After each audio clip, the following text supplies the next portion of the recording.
Hello বন্ধুরা, তোমরা সবাই কেমন আছো? আশা করি ভগবানের আশীর্বাদে তোমরা সবাই অনেক ভালো আছো। আমিও অনেক ভালো আছি। তো আমার নতুন একটা ভিডিওতে তোমাদেরকে অনেক অনেক স্বাগত জানাচ্ছি।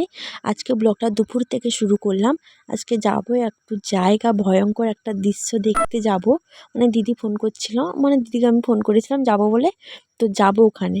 তো দেখো ওখানে মাছ টাছগুলো ভেজে নিচ্ছি, মাছের ঝোল করব বলে। তো চলো ব্লগটা কন্টিনিউ দেখতে থাকো। তোমরা দেখতেই পাচ্ছ এখানে দেখো, মানে মাছের ঝোল করব এই জন্য সব কিছু রেডি করে নিয়েছি।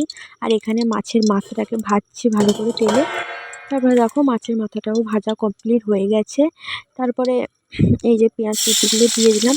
আমি জানতো বন্ধুরা, তোমরা আগের ব্লগেও দেখেছো আমি সবসময়ের জন্য সিম্পল রান্না খাওয়ার চেষ্টা করি। মানে ডাক্তারবাবুর কথা অনুযায়ী আমার যে শরীরের কন্ডিশন, সে একমাত্র আমি জানি আর ভগবান জানে। আর তোমরা তো নিশ্চয়ই বুঝতে পেরে গেছো যে ভিডিও আমি প্রত্যেকদিন দিতে পারি না।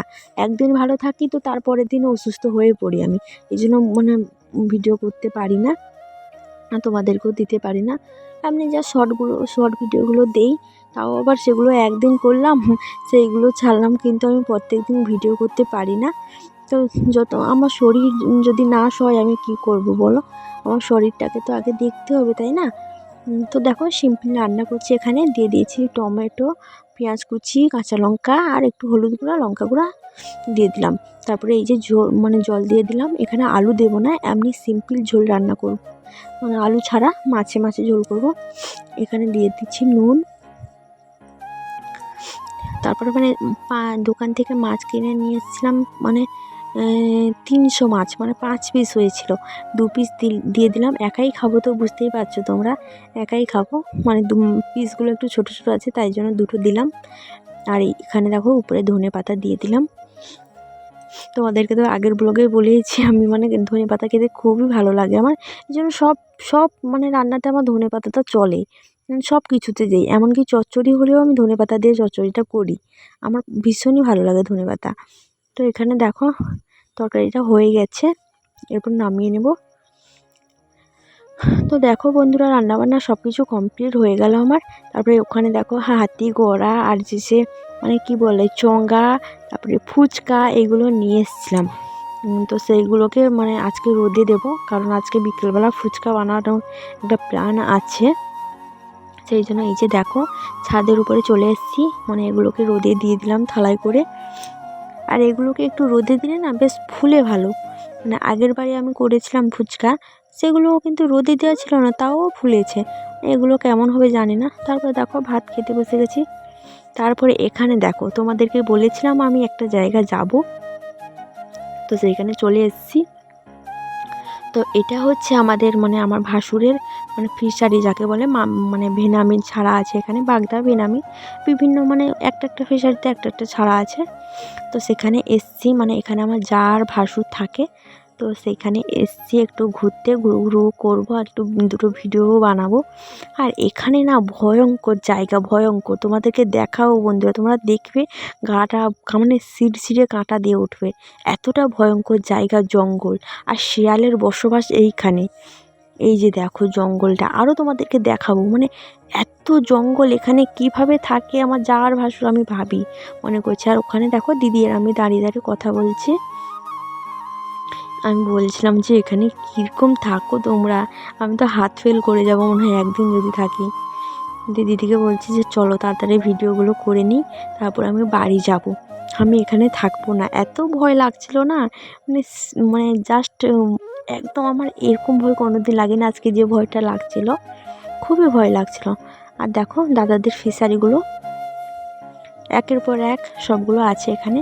আর আমার ভাসুর না নেই এখানে, মানে আমাদের বাড়ি যেখানে, সেখানে মানে আমার যাওয়ার ভাসুর থাকে আমাদের বাড়িতে, মানে বাড়িতেই থাকে, কিন্তু এখন তারা ফিশারি করেছে বলে এই জন্য এখানে এসছে। এখানে আছে কয় মাস, মানে কয় মাসে জানি না, ফিশারিটা হারভেস্ট হয়ে গেলে আবার বাড়ি চলে আসে এইভাবেই। তো দেখো জঙ্গলটা, এত ভয়ানক জঙ্গল, এখানে কিভাবে থাকে মানে অবাক করা কথা, কেমন থাকে এখানে। আমি তো এসেই জাস্ট মানে মাথা ঘুরে গেছে আমার। তো তারপরে দেখো রেডি হয়ে পড়েছি, শাড়িটা পরে নিয়েছি, সিম্পলি সেজে বন্ধুরা এই যে নিলাম একটু। দেখতে পাচ্ছ বসে আছি এখন, মানে ভিডিও বানাচ্ছিলাম। দিয়ে একটু বসলাম। এই যে ভুতুরে জঙ্গল, মানে সবাই দেখলে ভয় দিয়ে পালিয়ে যাবে। একটু দেখো, তোমাদেরকে দেখাই। আর ওই যে দিদি আসছে আমাদের দিকে। আর এই যে জঙ্গলগুলো দেখো, বসে আছি এখানে। আমি একা নয়, এটা হচ্ছে আমার দাদার ছেলে। তোমরা কালকে ব্লগ পরশুদিন ব্লগে দিয়েছিলাম, দেখছো তোমরা। এটা হচ্ছে আমার ক্যামেরাম্যান। এখন থেকে আমি যেখানে যাব, তোমাদের দাদাভাই মানে যতদিন না আসছে ততদিন এ যাবে আমার সঙ্গেও। হ্যাঁ,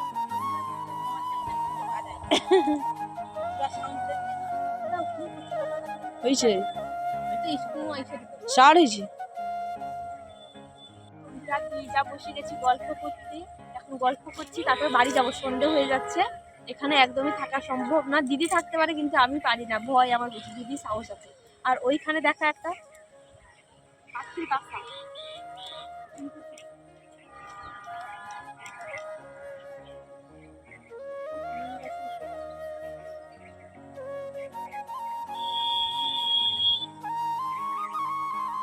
চলো আর দুটো কি তিনটে ভিডিও বানিয়ে নিই, তারপরে তোমাদের সামনে আসছি।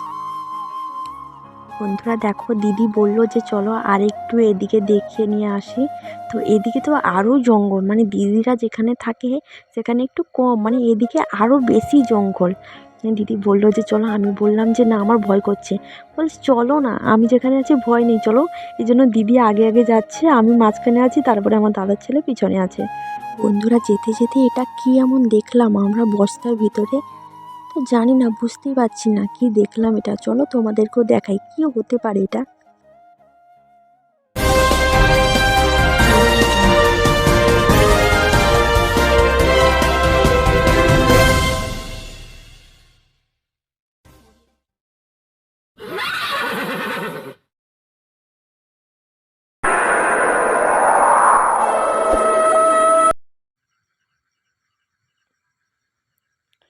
তো বন্ধুরা দেখো, আমরা যেটা ভয় পাচ্ছিলাম সেটা একদমই নয়। তো এখানে মানে দিদিকে জিজ্ঞাসা করলাম এটা কি, বললো যে এগুলো এখানে ফেলা হয়, মানে ফিশারির কিছু খারাপ জিনিসপত্র যেগুলো থাকে, জাল টাল, এগুলো বস্তায় পুড়ে ফেলেছে। তো তোমরা ভয় করো না, আমি তো খুব ভয়ে ছিলাম। দিদি কাই ঢুকি করবো। তো চলো বাড়ি যাব এখন। ভিডিও করা কমপ্লিট হয়ে গেছে, সন্ধে হয়ে এসছে।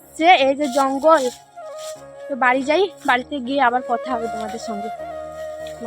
তো বন্ধুরা দেখতেই পাচ্ছ, তারপরে বসে গেছি দিদির বিড়ি কুলা নিয়ে, মানে শাড়ি টাড়ি মানে সব চেঞ্জ করে নিয়েছি। মানে এই কাজটা অবশ্য আমি দিদির কাছ থেকে শিখেছি, বিড়ি বাঁধাটা। তো এখন আমি বাঁধি না, ডক্টর না বলে দিয়েছে আমার শরীর প্রবলেমের জন্য। তো এই একটা মশলার সেন্ট আছে না, ওইটাই আমার প্রবলেম হয়, এই জন্য বাঁধতে মানে বারণ করে দিয়েছে, এই জন্য আমি বিড়ি বাঁধি না। তো এসছি যখন, ভাবলাম দিদির কাছে একটু হাতে হাতে মানে একটু দেখি পারি কিনা, চেষ্টা করলাম। মানে মনে আছে না, ভুলে গেছি। তো তারপরে দেখো বাড়ি চলে এসেছি, এরপরে করছি ফুচকা। মানে আমার দাদার ছেলে এসেছে, তখন থেকে কিছু খায়নি। তো এসছে, ভাত খাওয়া দাওয়া করেই এসেছিলো, তারপরে আমরা চলে গেছিলাম। তারপরে এসে মানে কিছু খেতে দেওয়া হয়নি, এই জন্য এসে ফুচকা করছে। বলছি দাঁড়া, ফুচকা করব। আর তোমাদেরকে আগেই বলেছিলাম যে আজকে ফুচকাগুলো রোদে দিয়েছি, বিকালবেলা করব। তো ভাবলাম একাই কেন খাবো, ও যখন এসছে এখন এই বিকেলবেলা করে ফেলি, সবাই মানে দুজন মিলে খেয়ে নেবো। তো বন্ধুরা দেখো, সেদিন যখন ফুচকা ভাজি আজ 4-5 দিন আগে খুব সুন্দরভাবে ফুলছিল, কিন্তু সেটা রোদে দেওয়া ছিল না। কিন্তু আজকে একদমই ফুলছে না, ফুলছে মানে যেটা ফুলাল নয় সেটা ফুলছে। বেশিরভাগ কিন্তু চিপসে যাচ্ছে ফুচকাগুলো। কি জানি কি হলো, রোদে তো দিয়েছি, তেল গরম হয়ে গেছে এই জন্য না কি আমি বুঝতে পারছি না, কিন্তু চঙ্গাগুলো খুব সুন্দর হচ্ছিল।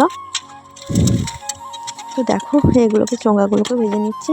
তারপরে এই যে আলু মাখবো বলে সব কিছু রেডি করেছি, আলু সেদ্ধ করতে দিয়েছি, সিদ্ধ হয়ে এসছে প্রায়। তো দেখো এখানে সব কিছু নিয়ে নিয়েছি, যার যার দরকার মানে যার যার দরকার সব কিছু।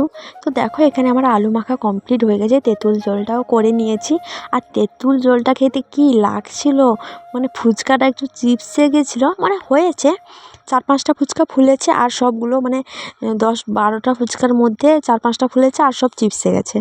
তো দেখো তারপরে ফুচকা টুচকা করে, মানে তেঁতুল জলটা হ্যাভি হয়েছিল। আমি তো সবই এক বাটি তেঁতুল জল সবটাই খেয়ে নিয়েছি মানে ফুচকা খাওয়ার পরে। তারপরে দেখো দুজন মিলে এখানে ফুচকা খেতে বসেছি, পিসি আর ভাইপো মিলে। তো খেতে খেতে বক বক করছিলাম, আমরা গল্প করছিলাম। আর আমার জানো তো মানে কাউকে যদি পাই তাহলে আমার কথা বন্ধ হয় না। কারণ আমি তোমরা বুঝতে পারছো আমি একাই থাকি সারাদিন, রাত্রি কি মানে দিনের বেলা একাই থাকি, মানে তেমন কথা বলার লোক নেই। মানে কেউ যদি আসে আমাদের বাড়িতে আমি কথা থেকে বিরত থাকি না, মানে সারাক্ষণ বড় বড় করে থাকি। তোমরা এটা দেখে বুঝতেই পারছো ও খাচ্ছে কিন্তু আমি বক বক করেই যাচ্ছি। তো দেখো এখানে ফুচকাগুলো খাচ্ছি আমরা। তো চলো তোমরা দেখতে থাকো ব্লগটা।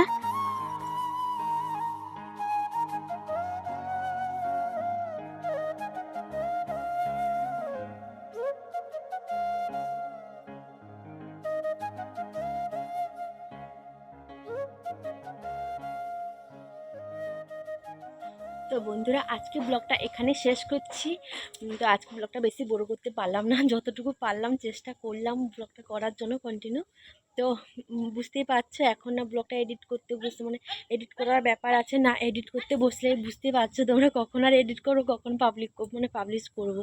তো এই জন্য ব্লগটা এখানে শেষ করছি, দেখা হচ্ছে নেক্সট ব্লগে। তো চলো সবাই ভালো থেকো সুস্থ থেকো।